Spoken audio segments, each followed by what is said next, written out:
வணக்கம். திசைகளின் 5 மணி செய்திகள். சாரா திட்டத்தின் கீழ் போதுமான அத்தியாவசிய பொருட்கள் உள்ளன.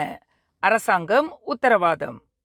சும்பகான் அசாஸ் ரஹ்மா எனப்படும் சாரா உதவி திட்டத்தின் கீழ் மக்கள் அத்தியாவசிய பொருட்களை வாங்கிக் கொள்வதற்கு போதுமான பொருட்கள் உள்ளன என்று அரசாங்கம் இன்று உத்தரவாதம் அளித்துள்ளது.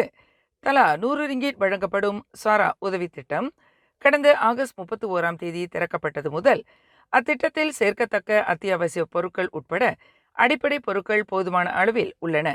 இதுவரை அத்தியாவசிய பொருட்கள் தட்டுப்பாடு ஏற்படவில்லை என்று அரசாங்க பேச்சாளர் டாக்டர் ஃபாமி ஃபட்சேல் தெரிவித்துள்ளார். போதுமான பொருட்கள் விநியோகிக்கப்படுவதை உள்நாட்டு வாணிபம் மற்றும் வாழ்க்கை செலவின அமைச்சு உறுதி செய்துள்ளதாக தொடர்புத்துறை அமைச்சருமான டாக்டர் ஃபாமி இன்று அறிவித்துள்ளார்.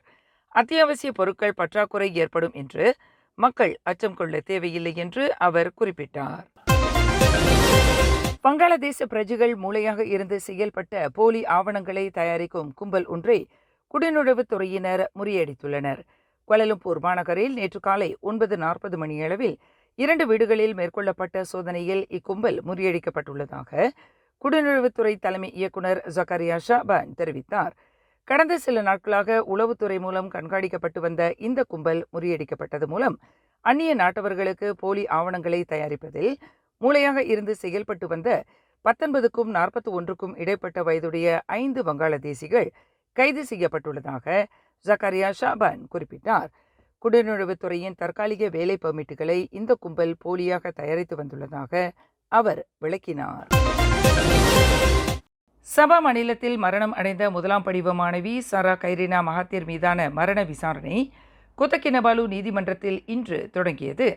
இந்த மரண விசாரணையில் மாணவி சாராவை பகடிவதை செய்ததாக குற்றஞ்சாட்டப்பட்ட 5 மாணவிகளின் வழக்கறிஞர்கள் பங்கு கொள்வதற்கு மரண விசாரணை நீதிபதி அமீர்ஷா அமீர் ஹசான் அனுமதி அளித்தார்.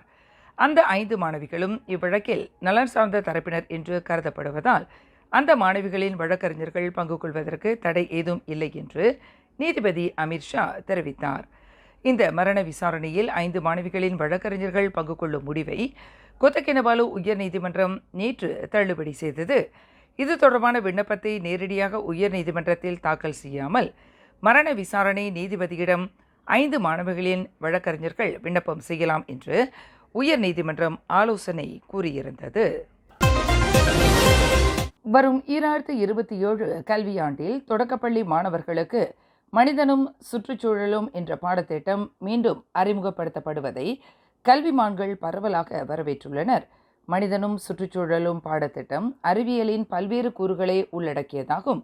சுற்றுச்சூழல், வரலாறு, கலாச்சாரம், பண்பாட்டு கூறுகள், அமைப்பு முறை ஆகியவற்றை ஒருங்கே கொண்டுள்ளது. இந்த பாடம் மாணவர்களின் மனவளத்தை மேம்படுத்தக்கூடியதாகும் என்று மலேசிய தேசிய பல்கலைக்கழகத்தைச் சேர்ந்த முகமது எஃப்என்டி ஏவான் முகமது மத்தோரி தெரிவித்துள்ளார். இது ஓர் அர்த்தமுள்ள பாடத்திட்டமாகும். மாணவர்களின் நடத்தையை மேம்படுத்தக்கூடியதாகும் என்று அவர் குறிப்பிட்டார். ஊப்சி கல்வியியல் பல்கலைக்கழகத்தின் விரிவுரையாளர் ஓஸ்மான் தாலிப் கூறுகையில், தேசிய மொழி, ஆங்கிலம், கணிதம், நன்னெறி கல்வி, புறப்பாட நடவடிக்கைகள் ஆகியவற்றுடன் மனிதனும் சுற்றுச்சூழலும் பாடமும் சேர்க்கப்படுவது மாணவர்களை கல்வி ரீதியாக செம்மைப்படுத்த உதவும் என்றார்.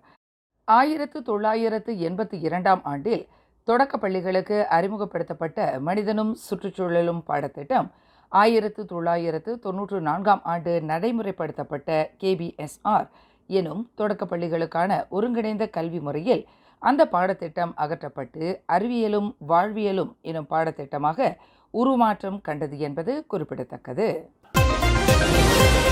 நம்பிக்கை, அமைதி, நல்லிணக்கம் மற்றும் மனிதகுலத்தின் உயர்ந்த மாண்புகளை நிலைநிறுத்தும் இந்து மத விழாக்களில் எந்த வகையிலும் வன்முறை தன்மையிலான செயல்பாடுகள் கூடாது என்று ஸ்லாங்கூர் மாநில ஆட்சிக்குழு உறுப்பினர் வி பாப்பாராய்டு வலியுறுத்தியுள்ளார்.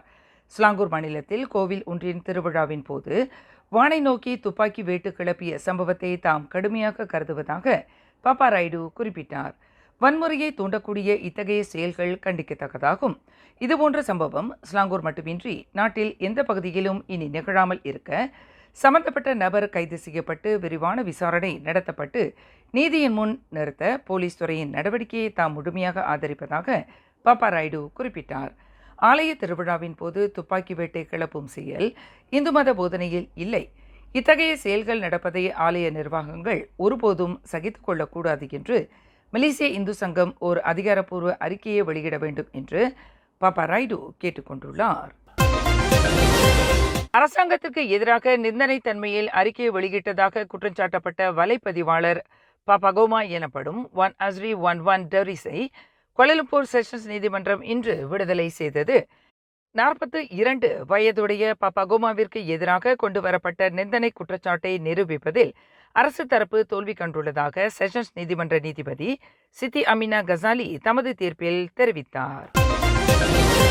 கோலாலம்பூர் மையப்பகுதியான புக்கிட் பின்தாங் ஜலான் பிடராவில் நேற்று செவ்வாய்க்கிழமை இரவு குடிநுழைவுத் துறையினர் நடத்திய சிறப்பு சோதனை நடவடிக்கையின் போது கிட்டத்தட்ட 800 சட்டவிரோத குடியேறிகள் கைது செய்யப்பட்டனர். கடந்த 3 வாரங்களாக பொதுமக்களிடமிருந்து கிடைக்கப்பெற்ற புகார்களுக்கு எதிர்வினையாற்றும் வகையில் இரவு 7:30 மணி முதல் இரவு 10:30 மணி வரை மேற்கொள்ளப்பட்ட ஒருங்கிணைந்த ஒப்ஸ் புலாஞ்சா நடவடிக்கையில் இவர்கள் கைது செய்யப்பட்டதாக குடிநுழைவுத்துறையின் அமலாக்க பிரிவின் இயக்குனர் பஸ்ரி ஒஸ்மான் தெரிவித்தார். இதில் வியக்கத்தக்க மற்றொரு விஷயம் என்னவென்றால், சிசிடிவி கண்காணிப்பு கேமரா முழுமையாக பொருத்தப்பட்ட ஒரு ஆன்லைன் சூதாட்ட வளாகத்தையும் அமலாக்க அதிகாரிகள் கண்டுபிடித்தனர் என்றார் அவர். அதிகாரிகள் அந்த வளாகத்தின் கதவை உடைத்தபோது 7 வெளிநாட்டினர் அமலாக்க அதிகாரிகள் சூழ்ந்து விட்டதை அறியாமல் ஆன்லைன் சூதாட்டத்தில் மும்முரமாக ஈடுபட்டிருந்தனர். அவர்கள் அனைவரும் கைது செய்யப்பட்டனர் என்று சோதனை நடைபெற்ற இடத்தில் செய்தியாளர்களிடம் பேசிய போது பஸ்ரி ஒஸ்மான் தெரிவித்தார். 106 அதிகாரிகளின் பலத்துடன் 2445 பேரிடம் சோதனை நடத்தப்பட்டது. இதில் 1600 வெளிநாட்டினர் மற்றும் 845 உள்ளூர்வாசிகள் ஆவர். அடையாள ஆவணம் இல்லாத 770 வெளிநாட்டினர் கைது செய்யப்பட்டனர்.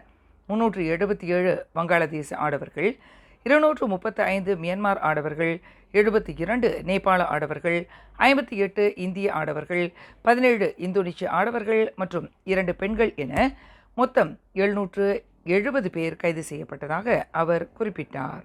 மேலும் செய்திகளை தெரிந்து கொள்ள கீழே இருக்கும் பெல் பட்டனை அழுத்துங்கள். உங்கள் மகிழ்ச்சியை வெளிப்படுத்த லைக் மற்றும் ஷேர் செய்யுங்கள். தொடர்ந்து திசைகளோடு இணைந்திருக்க சப்ஸ்கிரைப் செய்யுங்கள்.